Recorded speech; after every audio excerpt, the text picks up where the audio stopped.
The dictionary defines conversable as fond of conversation, sociable. Well then, let's get conversable.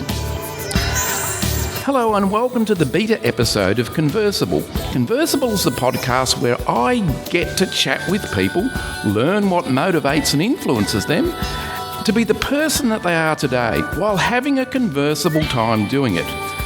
My guest today on this very special beta episode of Conversable is Ann-Maree Playfair. Hello Ann-Maree, how are you? Hello Daryl, how are you going today? I'm well, and we're actually recording this for anyone who's sort of listening later on. We're recording this from the Mace office here in Mansfield, so if you do hear any sort of extraneous noises, people walking up and down the corridors, that's what it's always going to be about, because it's a working office, and so we're trying to fit in a classroom here. So thank you for agreeing to be on the first episode, my beta episode. So you're the tester for the podcast series. So I'm very grateful that you agreed to come on. And you're heavily involved here at Mace in adult education in all sort of facets, from training to the administrative side, marketing, developing pre-accredited courses, which we'll get to a little bit later on. But how did you manage to get to all this sort of stage in your life? What drew you to adult education? I think, Daryl, many years ago when I was very young, I always wanted to be a school teacher. Oh, okay. Yeah, always wanted to be a school teacher. But, you know, one of the things that I felt was that I wasn't smart enough. Isn't that funny how we think those things? Yeah, it is. It's interesting that, you know, there is a sort of a parallel between teaching in the secondary or primary education and adult education. And it's not the first person I've heard that say, I don't think I could ever be a secondary school teacher, but so I got into adult education. Yes, and I think one of the other things as well was that my career has been quite extensive, particularly in the area of business management, development, partnership development, project management. And during my time that I worked at the Transport Accident Commission as a project manager there, my role was to market road safety. And I played quite a big role in that. And it was a very important role, and it was very much community-based about changing people's attitude and behaviour towards road safety, and helping to reduce road trauma on the roads by developing partnerships with specific community-based organisations. And not only community-based organisations, but some big corporates like Carlton United, you know, interesting partnership with alcohol and drink driving messages. So with my 14 years there, I felt that I had a lot of skills and a lot of knowledge that I wanted to share in regards to quite a diverse range of areas, including marketing and public relations and business development and communication skills.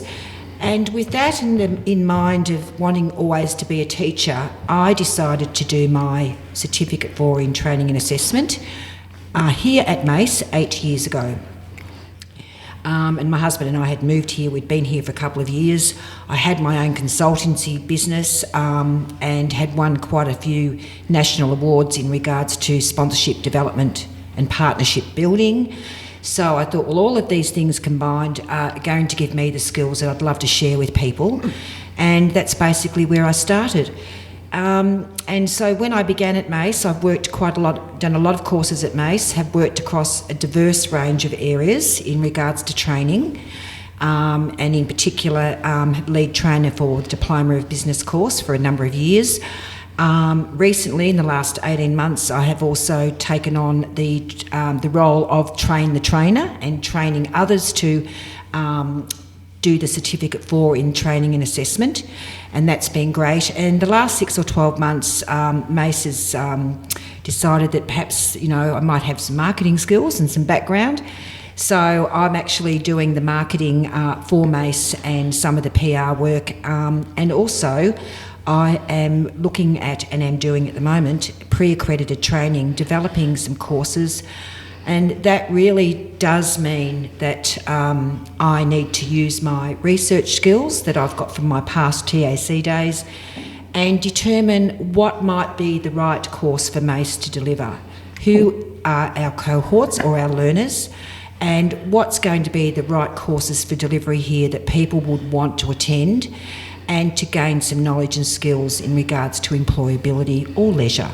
So that's basically what I'm doing here and why I'm here. Well, it sounds like it's a very busy, there's lots of activities. I guess in a small organisation like Mace, you've sort of sometimes got to be a bit of a jack of all trades. You just can't sit and do one particular job. You've got to be able to sort of jump around a bit. But Mace, for those who don't know, is an adult education centre. It's does accredited, pre-accredited, non-accredited. It's a neighbourhood house. It's a Centrelink agency, amongst other things. But in your experience for adult education, you get people who they leave school and they go into the workforce, and it might be 25 years later or whatever, they decide, well, I need or I want to do adult education or do some sort of courses. What, in your experience, why do people get back into adult education? Good question. Quite a few reasons. I'll just give you a couple of those. One of the reasons is quite often it might be that you are wanting to return to the workforce. You may have been unwell. You may have gone away from the workforce for a few years and had a child or had a family. Yep. Or you need a change. And I believe that, most individuals do have quite a few changes in their career throughout their lifespan. And when it's time for change, we obviously need to learn new things, learn different types of skills. And so it's very important then that as adults that we keep growing with our learning. And also, Daryl, I think obviously technology comes into play in a big way here. The way our world is changing and how we need to make adjustments, constant adjustments and changes to our learning and our development, and building up those skills and knowledge is very important with technology and the ever ongoing changes that are happening. So there are a number of reasons why. It might also be that adult learning could be that you are actually already in an existing job. Yep. And that job needs to grow and develop. It's changed over time. And so you need different types of skills, or you're actually going up another level in a job. So you might be going from a coordinator job or an officer job to a manager's job. People need skills for certain reasons, and it's important that we use these skills in regards to how we grow and develop.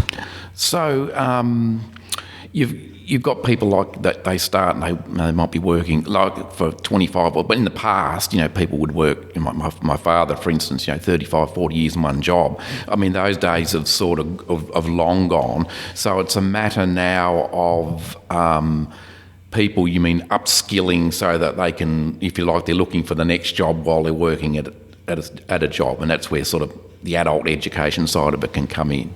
Yeah, I think that's a very good point, and it also brings to mind as well that we're all working a lot longer these days. Yep. A lot of people are working up until they're 65, 70, even into their early 70s or maybe even longer. So, sometimes that we need those extra skills as well. So I think that, we're working longer. And also there's competition out there in regards to, who we're working for and what sorts of skills we need. So it's very important to keep that level of competency or industry standard if you're going for a job as well. So that's where the adult learning comes into play as an important role as well. So yes, the government, I think, wants us to work till we're 70. There's some talk of it. So, yeah, then in the days of retiring at 55, where it was once upon a time, where computers were going to take over and we're all going to retire at 55, I think those days at the moment are gone. So I think you're going to have to, and a lot of people do want to stay on doing something. They mightn't be able to do the physical work they once did, but they want to do some sort of thing. They don't just want to go out to pasture sort of thing. So I guess that leads me on to, one of the most important facets of employment, the sort of getting people either ready for employment or helping them to maybe get an advancement in their job, or because the nature of the job has changed, they need to come back and refresh their skills. Yes. So what we're referring to here is employability skills. We're talking about what sorts of skills do we need to be someone who is employable, I suppose. So I think, having a job for life, one job for life is all in the past now. We know that. And obviously, as we spoke before, the employment market is forever changing quite dramatically, and sometimes future jobs for the future probably don't really exist. Yes, yep. So what employability skills is really about developing those skills. They're a part of your life. They are what we call soft skills. And when we talk about employability skills, there's quite a number of different areas that we should be looking at. And employability skills mainly are about skills that we use for how do we communicate? Yep. How do we solve problems? How do we be creative and innovative? How do we take initiative and responsibility? Things in regards to managing self-management. Yep. Whether that's managing your time or your learning. How do we learn? That's another one. Another one, which is what we've spoken about before, which is a very important one now, is, of course, technology, employability skills. What skills do you need in regards to technology to be employed?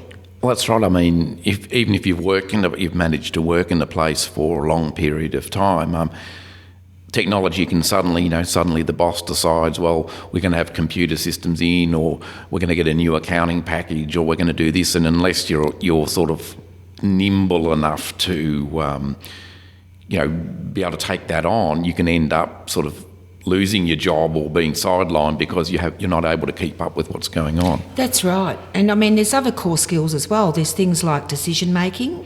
Yep. How do you make decisions? How do you solve problems? So when you think about it, there's quite a lot of things involved in that, and not everybody is great at all of those core skills. So therefore, they need to be further developed, but they're very important skills, and they can change slightly depending on the job.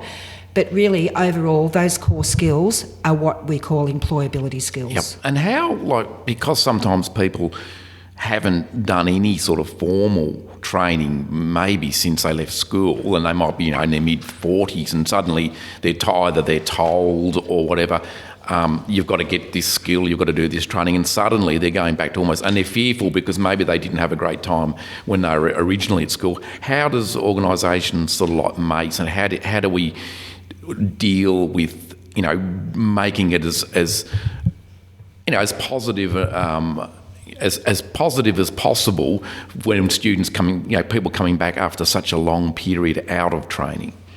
Yeah, so I suppose what you're asking here, Daryl, is why do people come back to learn, and how can they do that? What's some of the ways that they can learn?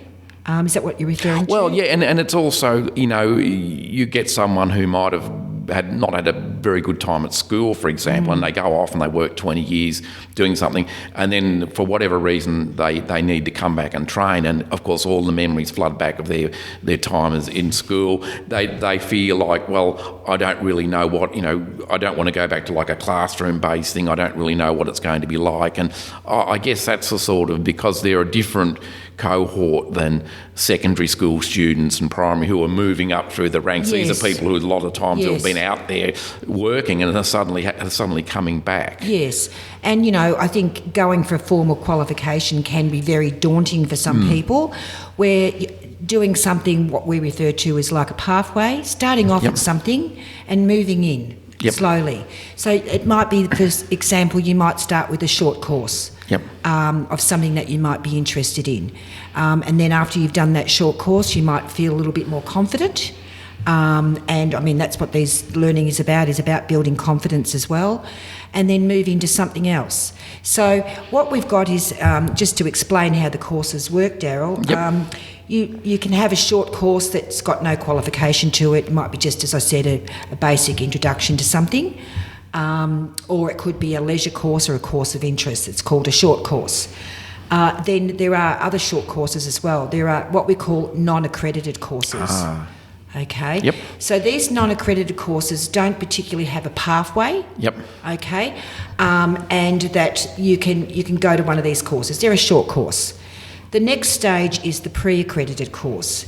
Now, pre-accredited courses are these courses that are actually designed to lead you into further education. Yep. So, for example, if you were looking at a course in regards to, let's talk about something here. Off the top of my head, we're talking about a course in equine study. Yep. Okay. I'm thinking about that because we're from the horsey world here, so why not think about equine? Exactly, man, from Snowy River Country and all that. That's right. So if you were thinking about working in the equine industry and you've got no qualifications, you've come from, as you said, school's been very daunting, you haven't done anything for a while, you might want to do a pre-accredited introduction to the equine industry course and say, that's a taster. I really liked that. Yep. Okay. Then after you've done that taster, you will automatically be able to go into a pathway. You can go to a pathway. So you might want to go and do a certificate 2 in equine study. And obviously, if you loved that, you might want to go to a certificate 3, a certificate 4, then you could go on to diploma. So it's a stepping stone. So it's not like you're doing something and suddenly you're running into a dead end. No. It's like not a dead end course or something. You can actually then decide how far you want to go. Yes. And I guess it also, what I was mentioning earlier, also I guess what it does is, if you're still unsure whether the training's for you, if you do a pre-accredited course, you get the flavour of what things are going to be like, and you can do that and then make your decision after that. Exactly, and I think what's important is that initial course starts to make people feel comfortable. Yep. That comfortableness about going back and learning after all these years of, feeling quite, everything's a bit daunting. Yep. Going back and doing something like that. And obviously there's other people that are in the same boat. You get to meet people, you get to develop that teamwork and friendships, and and that learning can be very motivating and empowering to continue. And if you want to continue, you can. Yep. If you don't have to, of course, it's your choice. But it just gives you that taster, and you might walk away and say, no, that's not for me. Maybe I'll try something else. Or I guess the other thing is you could be doing that, and then because you're actually in and around an organisation, whether it be MACE or you see or hear about another course and you think, yes, I've done this pre-accredited training, but I really think I'm more suited to do X, Y, Z. And once you've got that flavour, that taste of being back studying and knowing what it's like to study, I guess it builds that confidence up. Yes, and one of the good things about pre-accredited courses is that there is no assessment. Yep. So you don't actually have to do a lot of study. The tutor might send you off to do a little bit of homework after each class, but there's no assessment, so it's not that overwhelming, So it's not like the fear of exams in the old school days. Exactly. So, but obviously as you move through into the vocational education training, which is the formal qualification, that's where the assessment does come in. If you're doing a certificate or a diploma level, you will need to be assessed. That's a part of that. But in that pre-accredited program, you're just there to get an idea on what you might like to do. And you know what? Sometimes people keep coming back and doing lots of courses because it can be addictive. Yeah, I was going to sort of move on because of course there's the employment, and whether you're doing whether you're at secondary school or your university or you're constantly always told, you get qualified to get a good job or get qualified to get a better job. But there are groups of people out there who just love learning for the sake of learning. It's not that there's a specific end inside, it's that they want to actually learn. So organisations like MACE have the opportunity to deliver training, even if it's, it doesn't lead to anything like a new job, but just for the sake of training. Yeah, like learning to draw, which is a new course that we've got running. Cool. And, creative writing. I mean, they're leisure style courses, but they do give you some really great creative skills. But also, there are some employability skills in there as well, because you're working in a team environment. You have to communicate. You've got to make decisions. Yep. You've got to be able to manage your time. So they're very indirect, but they're actually there. And you never know. I mean, you might decide to do a drawing course thinking that you can't draw a stick figure, and you might find out you've got hidden talents. It's all that sort of way where you don't know until you at least have a go.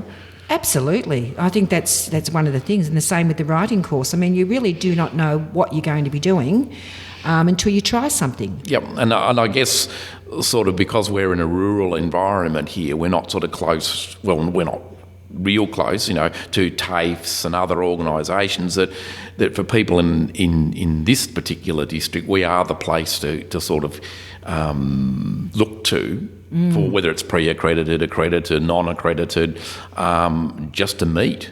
Yes, that's right. And I mean, once again, here comes the slogan, your community college. Yeah, that's learning. And if you don't use it, you lose it. Is the sort of in this sort of day and age where if you don't use it, you'll lose it. But again, leading on now, you're mentioning charcoal.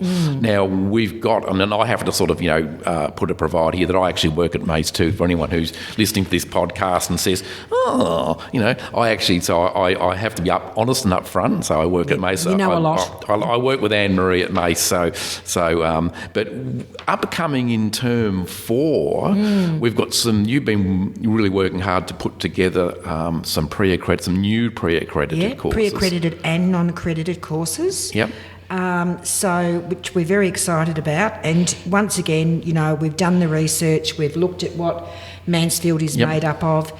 And we've got a couple of courses that are very much focusing on youth that will be starting in term 4. And do you want me to chat about those? Yeah, that'd be great. Yeah. All right. One of the courses, the first one we've got is Getting Your L's. Okay. Oh, yes. And now this is it's the Ell Program. Yep. So it's about getting your L's, and it's really for young people, 16 to 20, who are wanting to prepare for basically making sure that they successfully complete their L's permit test. Yep. With the aim of getting the driving licence, and of course with the aim of getting a driving licence, because we live in a rural environment, being able to be responsible, manage your own time and drive yourself to work or to an education environment or a learning environment. And it does automatically include skills such as language literacy and numeracy skills. So that's happening in term 4. The date is to be arranged, but it is definitely there, and that's something that we believe will be quite successful. There are a couple of tutors at Berry Street that will be running that for us, and they've been running it at Shepparton, and it's been very successful. Because it's very hard, in a rural community for young people, and they're out of school, they've just left school, and they need to do something, like to do some more training, and whether it's to get there. And because we live in a rural environment, quite often they're left with having to travel long distances to do anything. Exactly, and I think that this is an ideal course. And also what it leads into is, that's one stage of getting your permit, and then you can go into the Alta Learner Drive program. So that's a sort of a bit of a pathway there. And obviously it's a pathway to other courses. Where do you want to go after that? I've got my licence, I'm independent. Where do I want to go and work? Where do I want to go and do my learning? So I think that would be a really good one. The other one we've got is also pretty much based on youth, but not sort of directly. So it's really looking at, I suppose, it's looking at people who are want a career change or a transition. Okay. Or it's also aimed at young people who are wanting a job. So, or it could be someone who perhaps has been unemployed for perhaps mid to long term, wants to build those skills again. And, when I talk about building skills, I think once again, it's that comfortableness, it's that building that confidence, it's really important. And this course is called the A to B of Job Readiness.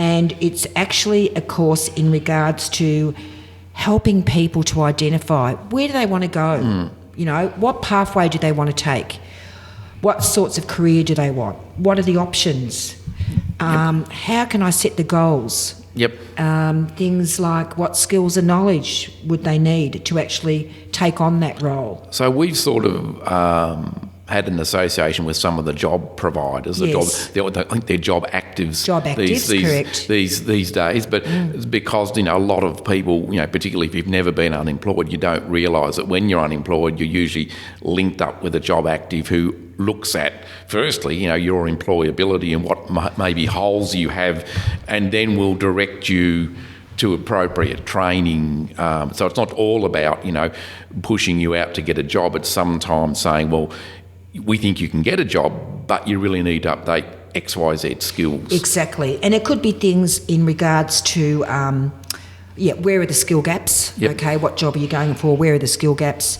Employability skills, we always talk about those. And, time management strategies. How do you manage your time? Yep. What are perhaps your responsibilities or your legal responsibilities? Yep. What are your interview skills like? Yes, they're very important in this sort of day and age. And once again, you've got to have a competitive edge over others out there, because there's lots of people going for the same job quite often, particularly in rural Victoria. And presentation, strategies. How do you dress? How do you present? How do you speak? How do you communicate? So that's going to be a really good course. That actually runs for 50 hours. Yep. And I think it's 5-hour sessions over 10 weeks. So that's really good. And then we've got a couple of others. Yep. Would you like me to talk about those? Yeah, that'd be great. That'll be excellent. Okay.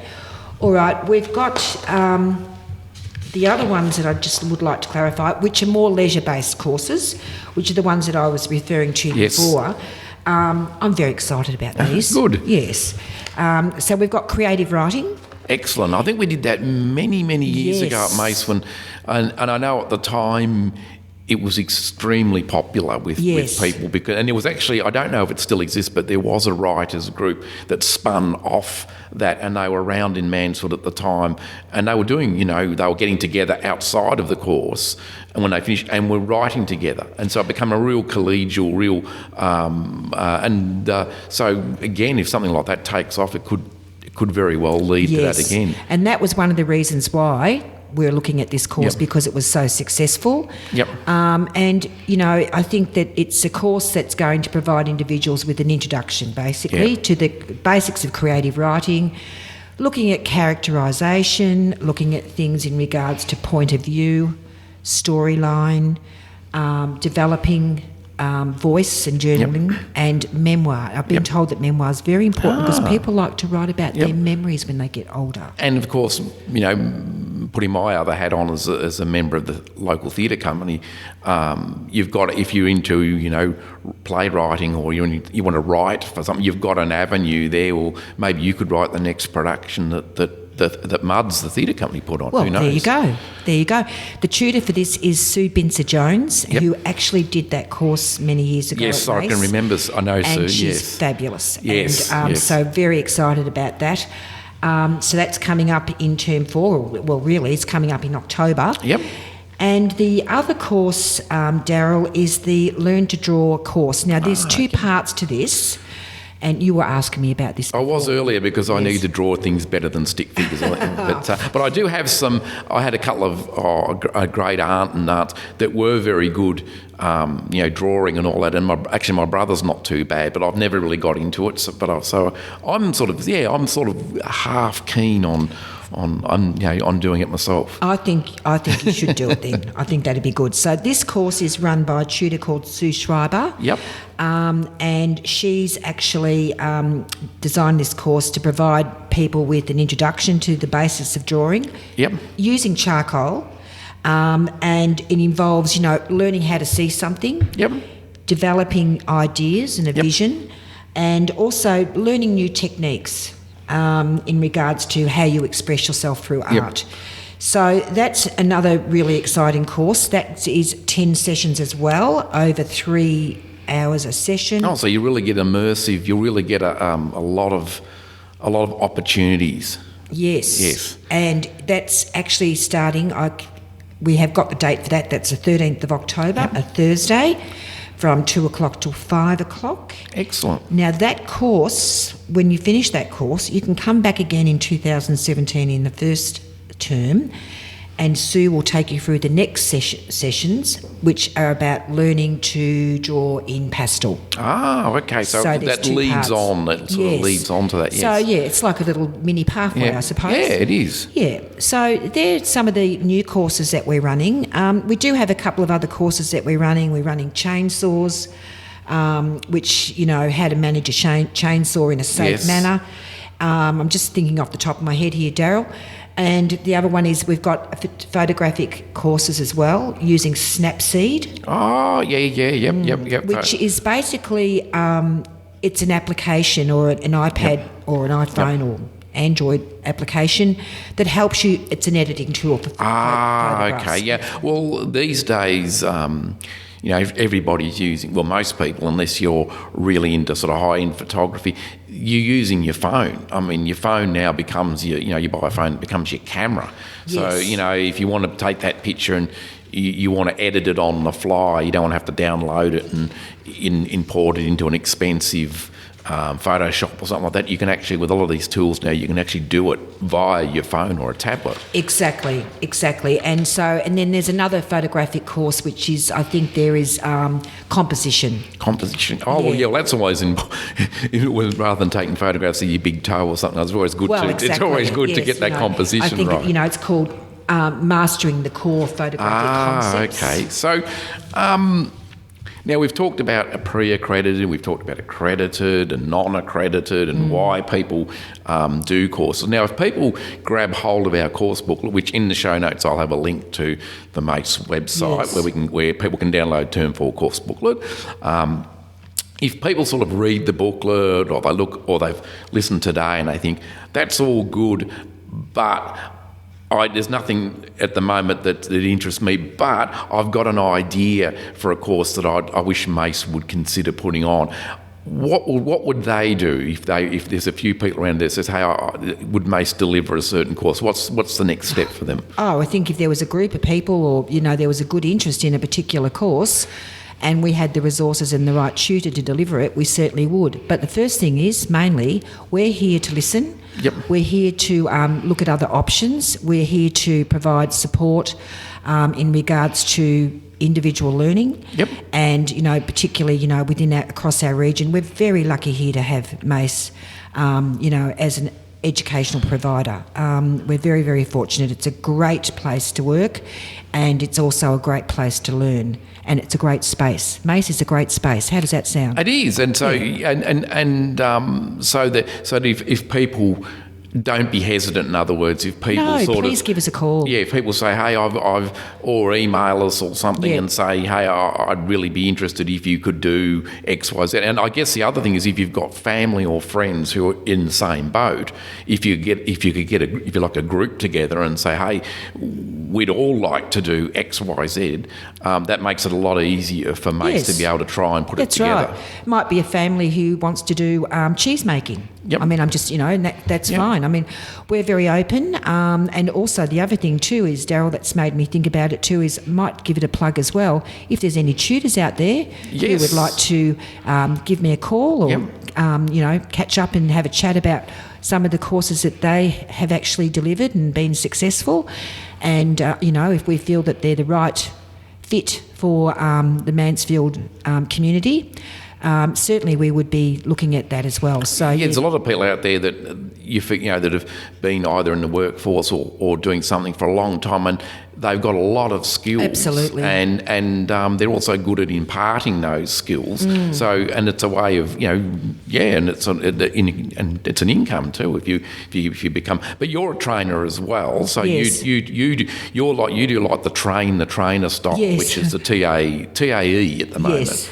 Yes, Certificate for in Training and Assessment. So you've sort of both sides of the fence. That's here. right. Yes. Yeah. Yep. So that's really important for if people want to not just be students, but if people have got an idea for a course that they would like to deliver, if they put together something and contact the office, contact you or email. Again, I'll put our email addresses and contact details on the show notes, so you don't have to be running and grabbing a pen and pencil now to put it all down. But if they've got that, just to get in contact with you and sit down, perhaps they might be delivering training in 2017. Well, that's right. We've got a few ideas coming up for 2017, but I won't talk about them now. No. So they're not quite ready yet, but they're very exciting. Oh, good. And I think that, and one thing to remember is if you are running a short course that is not a formal qualification, which comes under the vocational educational training sector, you do not have to have your Certificate for in Training Assessment. Yes. So do not worry, folks, if you're interested in tutoring in a short course, you do not have to have that.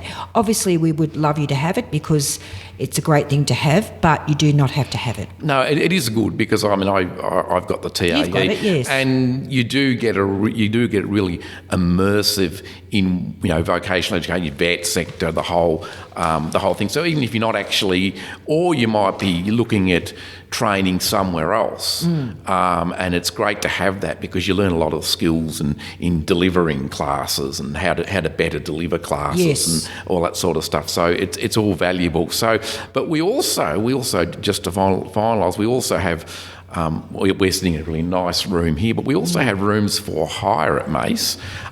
So if you want to deliver something, or you've got a convention, or perhaps not the size of a convention, a workshop, some sort of webinar style thing, and you want a location, again on our website you can find out our room booking fees, and it's very painless operation to be able to book a room. We have data projectors and screens and chairs and tables and carpet and all that sort of stuff. So we have and toilets and coffee and tea. Yeah, exactly. Yes. It's a modern, only about a 5-year-old building. So. And lots of lovely artwork on the walls. Yes, there is. You can almost get distracted by the artwork when you should be listening to your trainer. It's a great space at Mace. So that's fantastic. Yeah, that's a good slogan. You'll have to sort of, get a patent on that slogan or something. But well, that's fantastic. So that's there's a lot of interesting things coming up in the next, the end of this year. Even though this year is galloping by, the end of this year, and hopefully 2017 we'll also have a lot of new. We'll have some more new stuff and more things to announce. Absolutely, in 2017. absolutely. Yes, we're moving forward. So thank you very much, Daryl, for having me here. Thank you for coming on. As I said, you've been my sort of almost like my, I won't say guinea pig because that's not really nice, but it'd be test bed for the podcast. And so really, if you want to get in touch with Ann-Maree, I'll put Ann-Maree's email address on the show notes. And that means that you can email her if you've anything that you've heard today, anything. Oh wow, I'd like to do that. Well, you can do that. Or we've got our Mace website, which I'll again put on there as well, so that you can contact us at Mace. We also have a Facebook page, and I'll link that so that if you're into Facebooking, you can give the Facebook page a like. And if you've got any comments regarding the podcast or regarding this particular one, if you'd maybe like to hear from some of the other staff members at Mace about what they do, please let me know. I'll put my email address here because I'm sure we can sort of get a few other people on to talk about what they actually do, and hopefully it gives you a better idea of what Mace is, what it's here for. Here we go again. Sorry, I've got another one. The face of Mace. The face of Mace. It gives you an idea of the face of Mace, and because we've been around since 1975, and hopefully we're not going anywhere in the near distant future. So that's it. So from me, thank you, Ann-Maree, again for being on there. For anyone who wants to be a guest on any of my podcast episodes, please, I will have my other contact details. Please don't hesitate to fire me off an email, and whether it's through a face-to-face like with Ann-Maree, or whether it's through something like Skype, I don't mind. So hopefully you enjoyed episode B1, and I'll see you again for episode 1.